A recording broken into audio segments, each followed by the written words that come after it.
औज़ुबिल्लाहिमिनश्शैतानिर्रजीम बिस्मिल्लाहिर्रहमानिर्रहीम। आज का बेटा हमारा टॉपिक है प्रिपरेशन ऑफ अल्कीन। हमने दो मेथड पहले पढ़ लिए थे। एक हमने पढ़ा था डीहाइड्रोहेलोजिनेशन ऑफ अल्काइल हैलाइड और दूसरा हमने पढ़ा था डीहाइड्रेशन ऑफ अल्कोहल। तीसरा मेथड है बेटा हमारे पास डीहेलोजिनेशन ऑफ विसिनल डाइहैलाइड। तो पहले बेटा हम विसिनल डाइहैलाइड की डेफिनेशन कर लेते हैं कि विसिनल डाइहैलाइड क्या होता है। देखो बेटा, विसिनल डाइहैलाइड हम ऐसे डाइहैलाइड को कहते हैं जिसमें हैलोजन साथ वाले कार्बन पे अटैच हो, इसे विसिनल डाइहैलाइड कहा जाता है। तो डेफिनेशन आ जाएगी those halides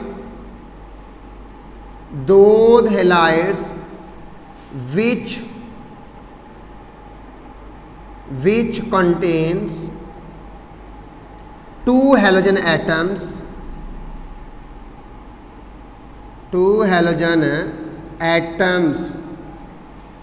attach with two adjacent carbon atom। Sir ऐसे हैलाइड जिसमें दो हैलोजन एटम दो साथ वाले कार्बन पे क्या हों, अटैच हों, इन्हें हम विसिनल डाइहैलाइड्स कहते हैं। और डीहेलोजिनेशन का मतलब है इन हैलोजन एटम्स का निकलना, रिमूवल ऑफ हैलोजन क्या कहलाता है, डीहेलोजिनेशन। तो डेफिनेशन डीहेलोजिनेशन की क्या आ जाएगी, तो डेफिनेशन आ जाएगी the removal of halogens, the removal of halogens from vicinal dihalide, the removal of halogen from vicinal dihalide is called dehalogenation of vicinal dihalide। बेटा ये जो रिएक्शन होता है ये जिंक की मौजूदगी में होता है। साथ में बेटा हमें कोई सॉल्वेंट इस्तेमाल करना पड़ता है जो कि नॉन एक्वियस हो, मतलब उसमें वाटर ना हो। उसमें हम एसिटिक एसिड इस्तेमाल कर सकते हैं, मेथानॉल भी इस्तेमाल कर सकते हैं। तो क्या लिखेंगे बेटा, in this mechanism, in this method vicinal dihalide is treated with zinc dust। zinc dust का मतलब बेटा जिंक को पाउडर फॉर्म में आपने इस्तेमाल करना। With zinc dust and solvent non aqueous solvents like CH3OH यानी कि मैथानॉल और CH3COOH एक्सेट्रा। इन सॉल्वेंट की मौजूदगी में रिएक्शन होता है। कैसे होता है बेटा देखिएगा ज़रा। पहले हम जर्नल लिख लेते हैं कि सर फॉर एग्जांपल हमारे पास ये कोई विसिनल डाइहैलाइड है, हैलोजन यहाँ पे अटैच हैं, हाइड्रोजन और ये hydrogen.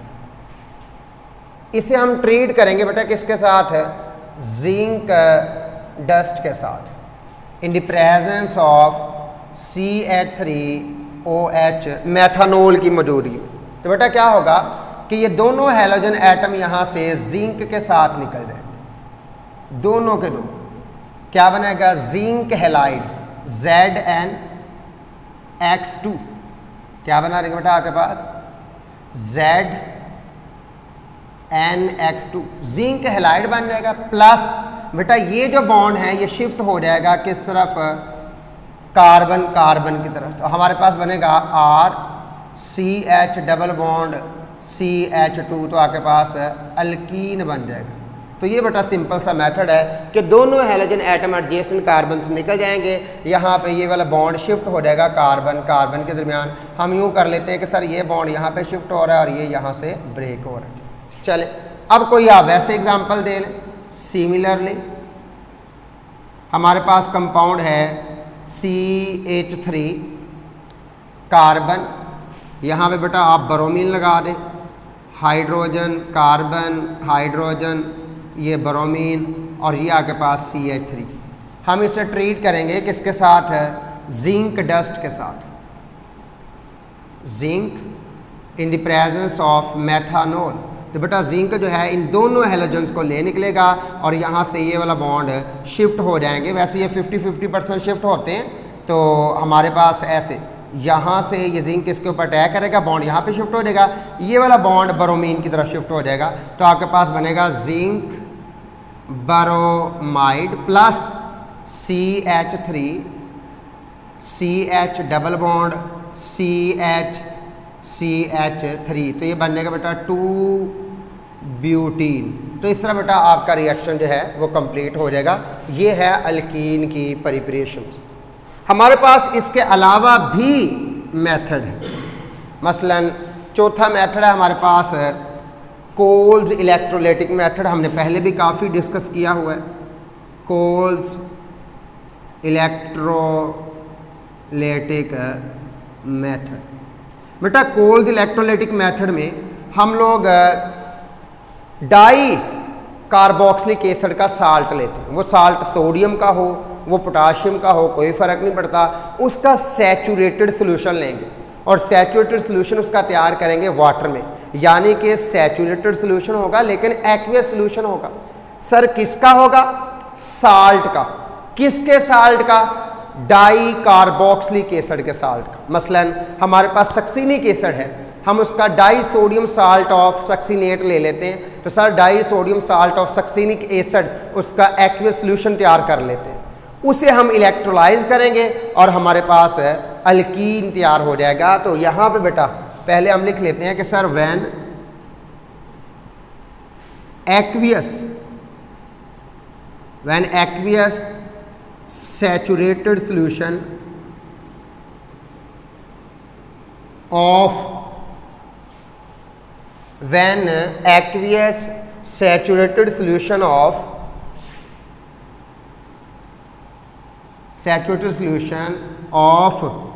salt of dicarboxylic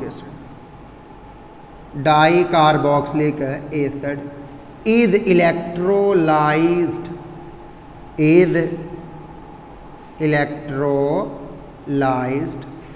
alkene is formed।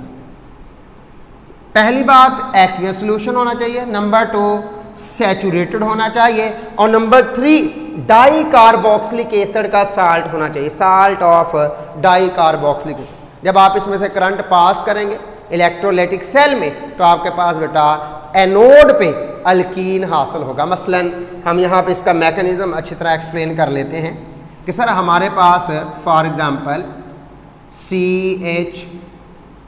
C double bonded ONA CH, यहाँ बेटा 2 आ जाएगा वैलेंसी पूरी करने के लिए, double bonded O negative Na positive.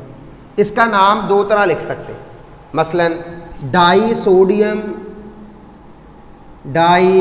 Sodium salt of succinic acid, die sodium salt of succinic acid SUCCINIC succinic acid. या फिर आप इसे लिखोगे बेटा डाई सोडियम सक्सिनेट, एक ही बात।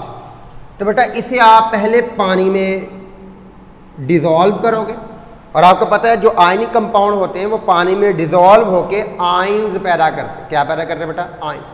इसकी क्या हो जाएगी, आयोनाइजेशन। जब इसकी आयोनाइजेशन होगी तो आपके पास बनेंगे आयंस। अब वो आयंस कैसे होंगे, CH2 C double bonded O negative C double bonded O negative plus 2Na positive. ये आपके पास बेटा आयन बन गया एनाइन। इसका आप नाम लिख सकते हैं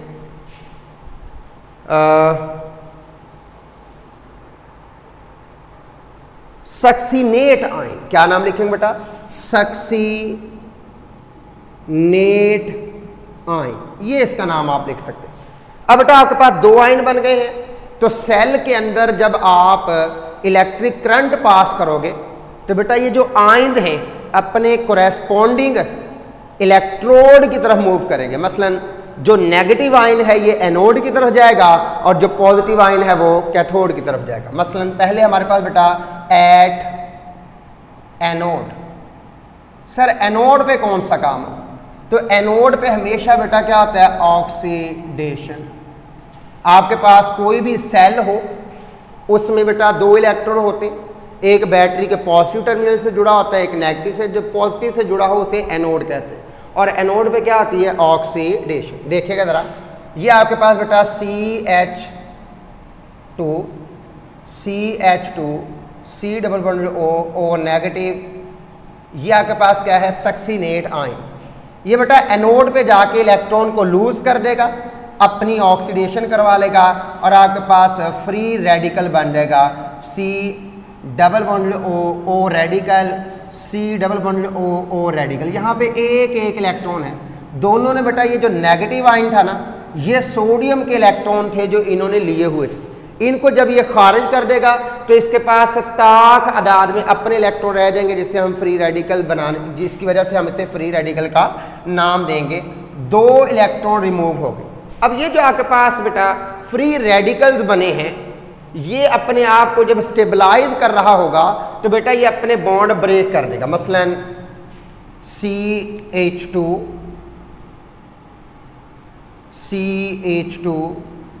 double bonded O, C double bonded O, यहाँ से बेटा बॉन्ड ब्रेक हो जाता है। होता क्या है कि बेटा हमारे पास ये जो रेडिकल है ना, ये मूव करता है। मूव कैसे करता है? हम इसे ऐसे बता सकते हैं कि सर ये डबल बॉन्ड है और ये रेडिकल है। ये रेडिकल यहाँ से बेटा इलेक्ट्रॉन मूव करता है, पाई बॉन्ड इधर शिफ्ट हो जाता है और फिर आपके पास यहाँ पे एक इलेक्ट्रॉन आ जाता है, यहाँ डबल बॉन्ड, फिर यहाँ से ये मूव करेगा तो पाई बॉन्ड फिर ऑक्सीजन की तरफ शिफ्ट हो जाएगा, तो आपके पास ये स्ट्रक्चर। तो इस तरह बेटा ये रेजोनेट करता रहेगा, डीलोकलाइजेशन होती रहेगी, जिसकी वजह से ये वाला हिस्सा जो है ये स्टेबलाइज हो जाएगा। यानी कि आप इसे आम तौर पे इस तरह रिप्रेजेंट करने की कोशिश कर रहे हो कि दोनों तरफ ऑक्सीजन है और यहाँ पे इलेक्ट्रॉन डेंसिटी जो है वो इक्वली डिस्ट्रीब्यूट हो गई।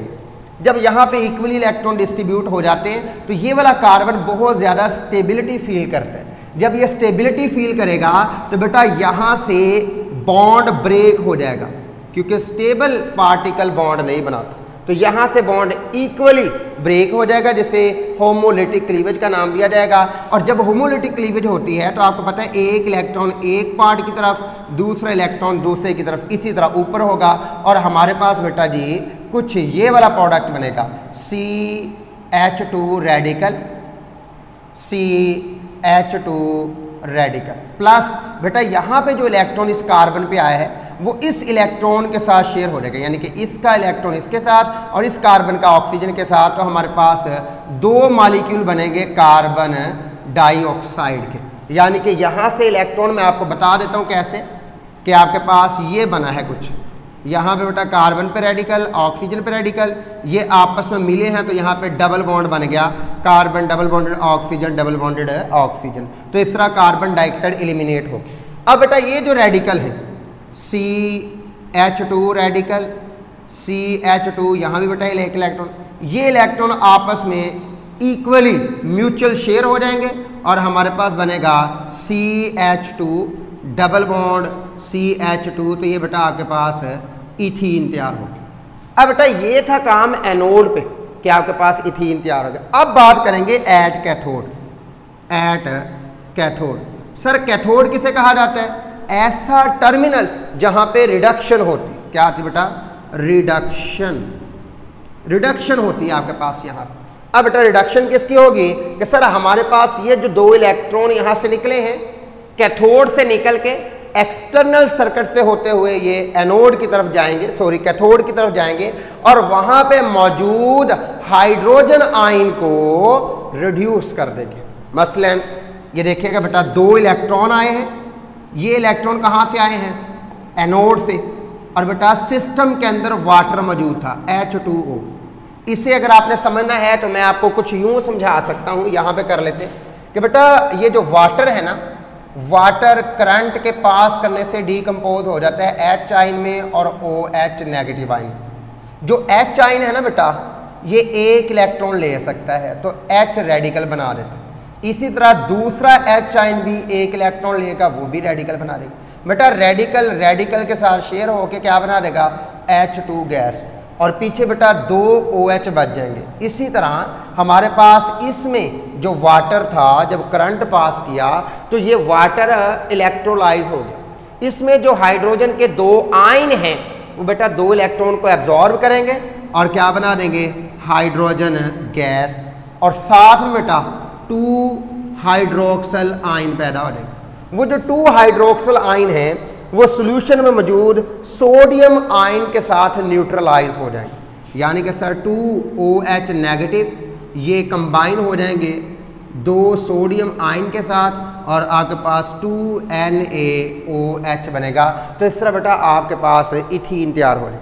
लेकिन बच्चों को ये क्वेश्चन आता है कि प्रिपेयर 2 ब्यूटीन, क्वेश्चन क्या है, prepare 2 butene from cold electrolytic method. तो बेटा 2 ब्यूटीन का मतलब भला क्या है, इधर देखिए जरा। 2 ब्यूटीन का मतलब है CH3 CH double bond CH3, यानी कि सेकंड कार्बन के दरमियान डबल बॉन्ड आए। तो बेटा आप यहां से सिंपल करो, आप क्या करो, आप ये वाला साल्ट ना लो, आप यहां पे आपको पता है कि डबल बॉन्ड इन 2 कार्बन के दरमियान शिफ्ट हुआ है, आप यहां से एक हाइड्रोजन कम कर दो। मसला मैं करके दिखाता हूं, आप CH2 था, यहां पे एक CH3 और लगा दो, यानी कि आपके पास क्या बन जाएगा, एक हाइड्रोजन है और क्या लगा दिया, CH3। यहां पे भी बेटा एक हाइड्रोजन कम कर दो और एक कौन सा ग्रुप लगा दो, CH3। यहां पे बेटा आपके पास H2 है, एक हाइड्रोजन है और एक क्या हो जाएगा, CH3। 2 हाइड्रोजन है ना, एक हाइड्रोजन की जगह क्या लगा दो, CH3। यहाँ भी बेटा इसी तरह एक हाइड्रोजन और एक क्या देगा, CH3, एक हाइड्रोजन और एक क्या देगा, CH3। इसी तरह आपके पास CH3 ग्रुप एक बढ़ जाएगा। मैं यहाँ पे लगा दूँ CH3, यहाँ भी बेटा यहाँ पे भी क्या होगा, CH3, और इस तरफ भी क्या होगा, CH3। तो देखिए ज़रा, यहाँ पे भी CH3 और इस तरफ भी क्या रहेगा, CH3। ये बेटा एक हाइड्रोजन कम हो जाएगी, 2 था 1 रह जाएगी। और यहाँ पे आपके पास CH3, इधर भी एक हाइड्रोजन कम करके क्या लगा दो, CH3। तो ये आपके पास बन गया बेटा 2 ब्यूटीन। पता चला कि जो आपने सक्सीनिक एसिड का साल्ट लिया था, यहाँ पे H2 था, एक H निकाल के सीधा CH3 लगा दे तो आपके पास 2 ब्यूटीन तैयार हो जाएगा। इससे नेक्स्ट बेटा हमारे पास वेरी इंपॉर्टेंट शॉर्ट क्वेश्चन है, prepare cis trans alkene. Sir cis trans alkene को आप तैयार करें फ्रॉम अल्काइन, अल्काइन से तैयार करना है। अब बेटा जब आप अल्काइन की हाइड्रोजिनेशन करोगे, हाइड्रोजिनेशन करने से वहाँ तो सिंगल बॉन्ड रह जाएगा क्योंकि हाइड्रोजन ऐड होती जाएगी। हमने कुछ ऐसा काम करना है कि एक पाई बॉन्ड खत्म कर सके, दोनों पाई बॉन्ड रिमूव ना हो। चले मैं इसे रेज करता हूँ ज़रा, फिर आपको समझाता हूँ क्योंकि ऐसे आपको समझ नहीं आएगी। देखिए बेटा हमारा टॉपिक है प्रिपेयर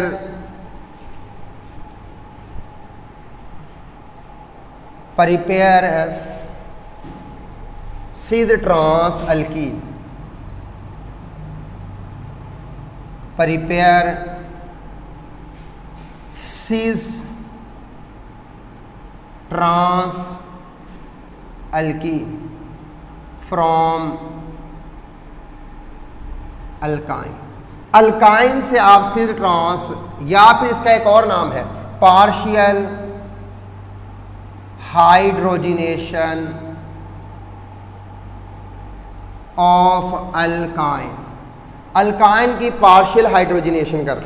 अब बेटा जब आप पार्शियल हाइड्रोजिनेशन की बात आती है, इसका मतलब कंप्लीट हाइड्रोजिनेशन नहीं करनी, क्योंकि जब आप किसी अल्काइन की कंप्लीट हाइड्रोजिनेशन करोगे उसमें दोनों के 2 पाई बॉन्ड खत्म हो जाएंगे।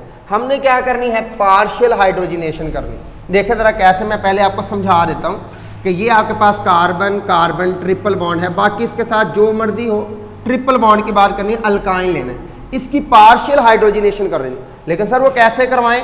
हम यहाँ पे जब हाइड्रोजन ऐड करते हैं तो एक हाइड्रोजन एक तरफ ऐड हो जाता है, दूसरा दूसरी तरफ ऐड हो जाता है, फिर आपके पास बनता है जी CH2 डबल बॉन्ड CH2। लेकिन बेटा ये वाला दोबारा रिएक्ट कर जाता है किससे? हाइड्रोजन से। तो ये हाइड्रोजन से रिएक्ट करेगा तो आपके पास ये कन्वर्ट हो जाएगा CH3। तो प्रॉब्लम क्या है? ये तो कंप्लीट हाइड्रोजनेशन हो गई। हमने इस रिएक्शन को यहाँ पे स्टॉप करना है, यहाँ पे सीज करना है कि ये आगे मूव ना करे, यहाँ पे रोकना है। तो यहाँ से रोकने के लिए हम दो काम करेंगे। नंबर 1, एक तो ये जो हाइड्रोजन का मॉलिक्यूल है इसकी मिकदार कम कर देंगे। हाइड्रोजन यहाँ पे इस्तेमाल हो जाएंगे, यहाँ हाइड्रोजन मौजूद नहीं होगा जो अटैक कर सके, लिहाजा वो फर्दर रिएक्ट नहीं करेगा। इसका मतलब है कि आप जितने मॉलिक्यूल अल्काइन के लोगे उतने ही मॉलिक्यूल हाइड्रोजन के लोगे। इक्वी मोलर रेशो लोगे। क्या लोगे बेटा? Equi molar ratio. नंबर 2, अगर हमसे खुदा ना खास्ता हाइड्रोजन की मिकदार ज्यादा डल भी गई तो बेटा यहां पे हम कैटालिस्ट इस्तेमाल करेंगे, प्लाटिनम बेरियम सल्फेट। प्लाटिनम जो है बेटा ये पाउडर फॉर्म में इस्तेमाल किया जाता है और इस पाउडर को बेरियम सल्फेट के ऊपर हमने डाला होता है, यानी कि प्लाटिनम को सपोर्ट दी होती है किसने? बेरियम सल्फेट ने। तो ये इसका कैटालिस्ट है। अब बेटा हम निकल भी इस्तेमाल कर सकते हैं, हम प्लाटिनम भी इस्तेमाल कर सकते हैं, लेकिन सर यहाँ पे हम प्लाटिनम इस्तेमाल करते हैं। प्लाटिनम जो है ये कैटालिस्ट है। हम कुछ ऐसा काम करें कि कैटालिस्ट यहां से यहां तक तो प्रोडक्ट पहुंचा दे लेकिन फर्दर आगे प्रोडक्ट को जाने ना दे। तो हम क्या करते हैं कि हमारे पास जो कैटालिस्ट होता है ना बेटा, आपने बायो पढ़ी हुई है, वहां पे लॉक एंड की मॉडल पढ़े कि सर कैटालिस्ट के अंदर पोर्स होते हैं। हम क्या करेंगे? इन पोर्स को बंद कर देंगे इंप्योरिटी की मदद से, ताकि कैटालिस्ट जब इस रिएक्टेंट को यहां पे पहुंचाए तो दोबारा पोर्स उसे मिले ही ना, मसाम ही कैटालिस्ट में मौजूद ना हो। जब मसाम बंद हो जाएंगे ये हाइड्रोजन दोबारा इन मसाम्स में दाखिल नहीं होगी और वो प्रोडक्ट में तब्दील नहीं होगा। जरा दोबारा सुन लें कि सर पहली बात, हम इस रिएक्टेंट को यहां तक लाना चाहते हैं तो एक एक रेशो बराबर रख लेंगे। सर नंबर 2, अगर हाइड्रोजन ज्यादा डल भी गई तो हम कैटालिस्ट इस्तेमाल जो करते हैं हम उसकी पॉइजनिंग कर देंगे, यानी कि कैटालिस्ट के अंदर जो मसाम है उनको बंद करने की कोशिश करेंगे, ताकि जब अल्काइन अल्कीन में कन्वर्ट हो तो अल्कीन को मजीद प्रोडक्ट में तब्दील होने के लिए पोर्स ही ना मिले। तो उन पोर्स को हम क्या कर देंगे? बंद। पोर्स को बंद करना क्या कहलाता है? पॉइजनिंग। बेसिकली बेटा कॉन्सेप्ट ये है कि जब तक आपके पार्टिकल इन पोर्स में दाखिल नहीं होते तब तक ये प्रोडक्ट में तब्दील भी नहीं होते। तो हम पोर्स ही बंद कर देंगे, हम इसकी पॉइजनिंग कर देंगे, पोर्स को बंद कर देंगे ताकि ये रिएक्टेंट पोर्स में दाखिल ना हो। जब ये पोर्स में दाखिल नहीं होगा, पोर्स कम मिलेंगे तो ये फर्दर प्रोडक्ट में तब्दील भी नहीं होगा। इस तरह बेटा आपके पास कंप्लीट हाइड्रोजनेशन नहीं होगी, सिर्फ यहां से यहां तक प्रोडक्ट जाएगा, फर्दर वो प्रोडक्ट में तब्दील नहीं होगा। तो इसे हम नाम देते हैं बेटा पार्शियल हाइड्रोजनेशन। पहले हम तैयार करेंगे सीज अल्कीन। सीज अल्कीन, अब देखो बेटा सीज अल्कीन में हम लोग बेटा क्या इस्तेमाल करते हैं? Platinum barium sulphate. इसे हम लोग पॉइजन करने के लिए किनोलीन इस्तेमाल करते हैं। किनोलीन क्या करता है? कैटालिस्ट के पोर्स को बंद कर देता है, जिसकी वजह से अल्कीन अल्केन में कन्वर्ट नहीं होते। तो हम इसे एक्सप्लेन ऐसे करेंगे कि sir equimolar ratio of alkyne and hydrogen is passed over catalyst या लिंडलर्स कैटालिस्ट। इस पूरे कैटालिस्ट का नाम क्या है बेटा? Lindlar's catalyst. Cis alkene is produce. Lindlar catalyst consist of platinum powder which is supported on barium sulphate which is poisoned by quinoline. तो ये आपके पास बेटा सीज अल्कीन बनेगा। देखिए कैसे, क्या आपके पास बेटा R carbon triple bond carbon और ये R है। हम इसकी क्या करवाने जा रहे हैं? हाइड्रोजनेशन। तो इक्विमोलर रेशो लेनी।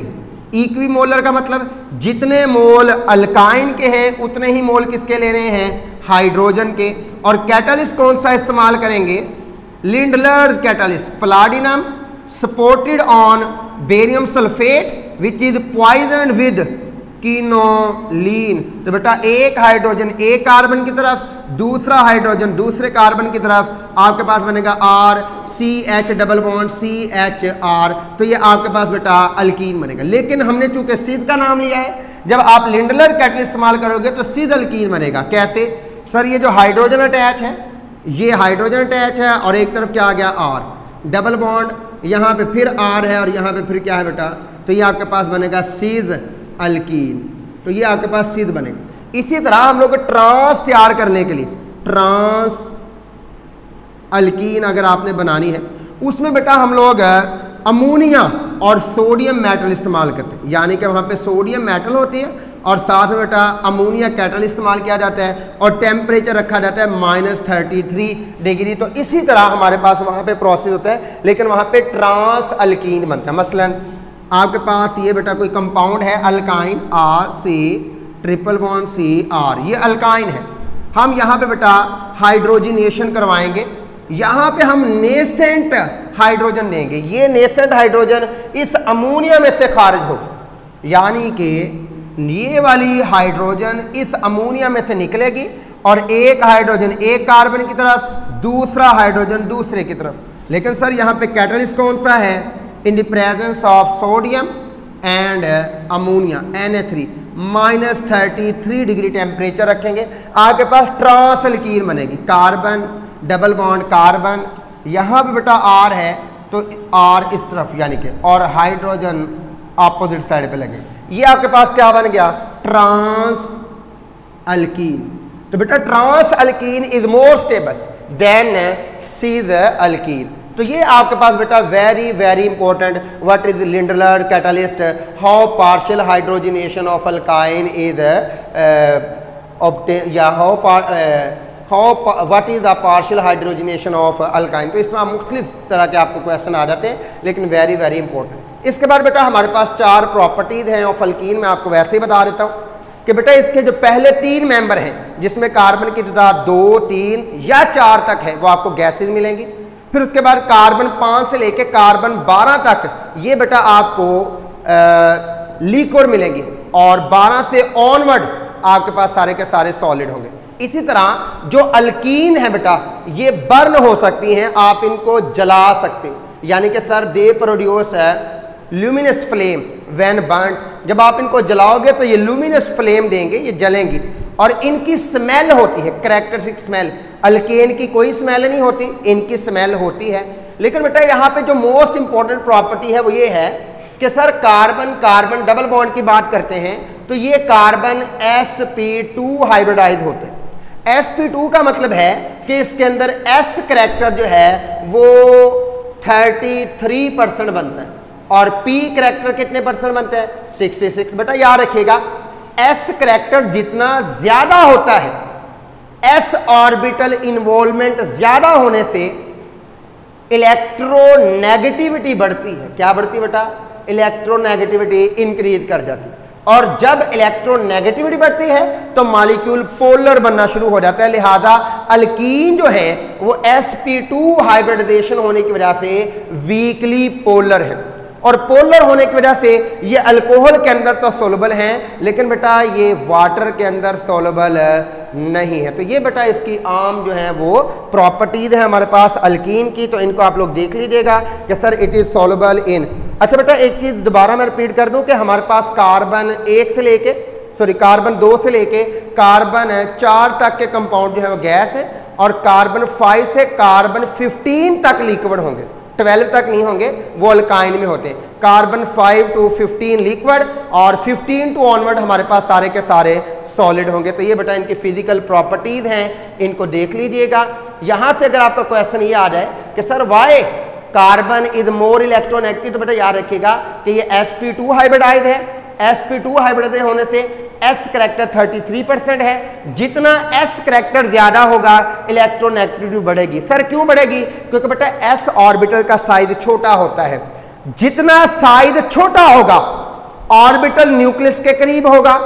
जितना न्यूक्लियस के करीब होगा, न्यूक्लियस उस इलेक्ट्रॉन को अपनी तरफ ज्यादा अट्रैक्ट करेगा। लिहाजा जब इलेक्ट्रॉन को अट्रैक्ट करेगा तो पीछे पॉजिटिव चार्ज पैदा हो जाएगा। तो इस तरह बेटा वहां पे पोल्स बनेंगे, पार्शियल पॉजिटिव पार्शियल नेगेटिव। और जब मॉलिक्यूल पे पोल्स बन जाते हैं हम उसे पोलर मॉलिक्यूल्स का नाम देते हैं। लिहाजा जितनी भी अल्कीन है they are polar due to sp2 hybridization. ठीक है बेटा, तो ये आपका आज का क्वेश्चन जो है वो कंप्लीट हुआ। ओके जी, अल्लाह हाफिज।